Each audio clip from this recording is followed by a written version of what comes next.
This is how to test the C-TEC CFP series fire alarm. First of all, you need the black key and the red key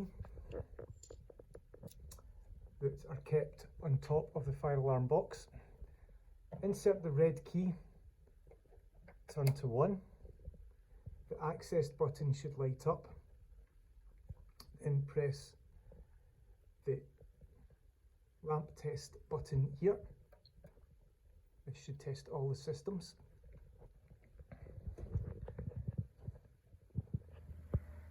Next, we test a call point by inserting the key underneath, pushing it right in. Once the key's right in, we pull it down. This should set the alarm off.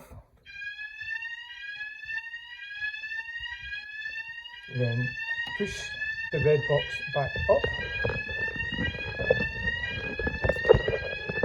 Return to the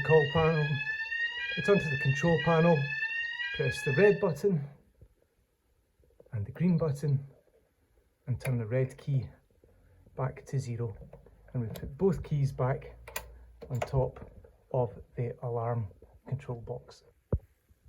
There are 3 call points. A different one should be tested each week and it must be recorded in the fire alarm register. Call point number 1 is by the front door. Call point number 2 is by the back door.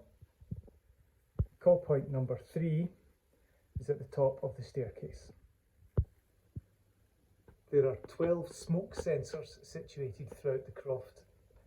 A different one should be tested each week by spraying the smoke test spray at them. This will set off the alarm.